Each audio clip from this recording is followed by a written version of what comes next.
Merhaba arkadaşlar, Teknobit'e hoş geldiniz. Ben Gökçen. Bugün Sound Effects'in ne olduğunu ve nasıl kullanabileceğinizi göstereceğim. Çok uzatmadan hemen başlayalım. Önce bir ses eklememiz gerekiyor. Mograph'tan buradan Sound'a geliyoruz.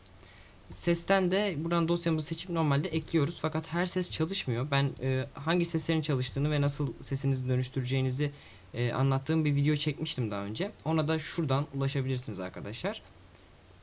Buradan sesimizi hemen ekliyoruz. Şöyle ben daha önceden çevirmiştim, şimdi çevirmeyeceğim ve ses buraya geliyor. Sesin arkadaşlar şöyle oynattığımızda duymadığını fark edeceksiniz. Bunun nedeni şunun açık olmaması. Bunu açtığımızda duyuluyor ses ve aynı zamanda şunu uzatarak da daha görünebilir hale getirelim şeyimizi, sesin oynadığını. Daha sonradan sese göre hareket ettirme ile alakalı bu sound effect'tir diye tabir ettiğimiz şey. Şimdi bunun çalışmasını görmek için önce ben güzel bir şekil yaratacağım. Bunun için önce bir sütun istiyorum ya da bir obje istiyorum. Ben bunun için işte şöyle uzun bir dikdörtgen kullanacağım. Sütun dediğim şey oydu. Gördüğünüz gibi bu.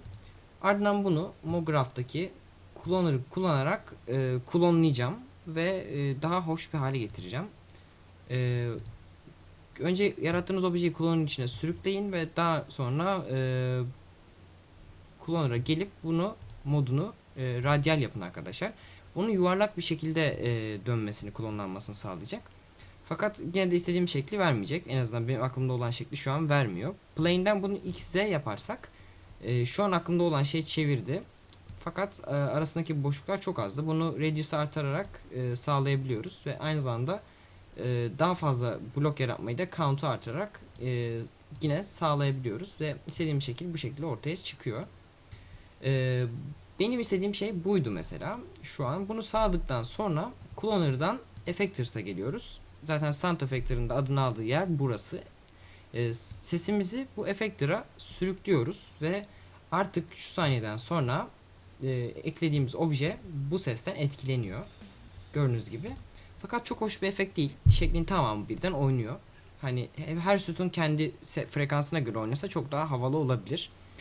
Bunu yapabiliyoruz arkadaşlar. Sound'a gelip buradan arkadaşlar sample modunu, pardon, apply modunu all yerine step yapıyoruz. Bu hepsinin kendi başına oynamasını sağlıyor. Fakat gördüğünüz gibi, pardon, çok hani çok alçak bir mesafeden oynuyorlar. Çok az bir yukarı çıkıp iniş yeri var. Bunu değiştirmek için de şunu artırabiliriz arkadaşlar. Şunu mesela atıyorum 400 yaparsak olabilir. Fakat bunun yerine arkadaşlar position yerine scale'ı değiştirmeyi seçiyoruz ve bu bize bir yazarak bile çok büyük bir güzel görüntü sağlayacak. Ben bunu tercih edeceğim. İkisi de işe yarıyor. Daha sonra bunu yaptıktan sonra arkadaşlar yapabileceğiniz buradan fazla bir şey kalmıyor. Fakat ben bu sütunlardan çok bir yazıyı değiştirmeyi de göstermek istiyorum. Buradan motext'imizi ekledikten sonra arkadaşlar şöyle göstereyim teksti. Şöyle. Bunu nasıl hareket ettirebileceğinizi göstereceğim. Bunda arkadaşlar scale'la hareket ettirmeye kalkarsanız yazı birazcık bozulacak ve güzel bir görüntü ortaya çıkmayabilir. Bunun için farklı bir yöntem uygulayacağım. Pardon. Şöyle tekrar yazalım. Teknobit'i. Evet. Şöyle. Güzel. Daha sonra yazımızı alalım. Şöyle hareket ettirelim, ortalayalım. Hatta birazcık büyütelim. Büyütmek için arkadaşlar şuraya height'ını artırıyoruz. Hatta ben şu def'i de 30 yapayım. Daha güzel gözüksün. Daha sonra istediğimiz yere getiriyoruz. Şimdi ben yeni bir ses ekleyeceğim. Yani daha doğrusu yeni bir efekt ekleyeceğim. Çünkü kullanacağım yöntemler farklı. Scale'la oynamayacak. Onun yerine position'la oynayacak. Mograph'tan tekrar ses ekliyorum Effector'dan. Daha sonra sesin, hatta ses sound 2 yapalım adını. Sound 2'yi daha farklı bir şekilde yönlendireceğim. Buradan efekt geliyoruz arkadaşlar. Neye geliyoruz?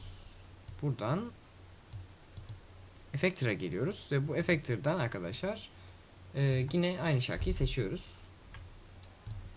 Fakat şimdi bunu seçtikten sonra ses böyle yamuluyor. Bunu önlemek için kulağınıza zarar verir bu. Onun dışında pek bir şey yapacağını düşünmüyorum.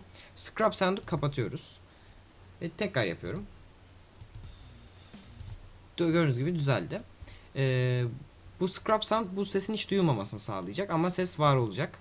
Bunu yaptıktan sonra MoText'imize geliyoruz. Sonradan eklediğimiz yazıya.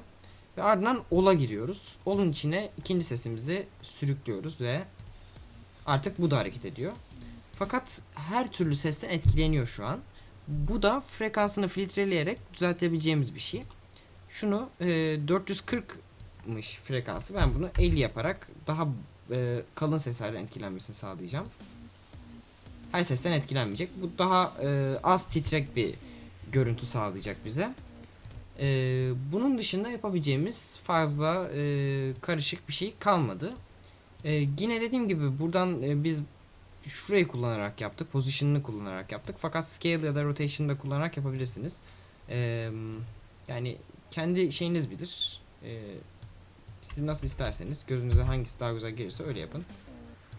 Ben burada position'ı seçtim ve hatta birazcık büyütelim position'ı ki daha iyi oynasın. Şöyle güzel bir görüntü bu şekilde elde etmiş olduk.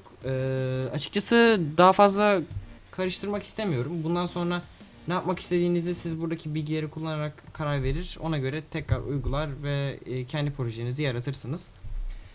İzlediğiniz için çok teşekkürler. Diğer videolara göz atmayı ve takipte kalmayı unutmayın. Hoşça kalın.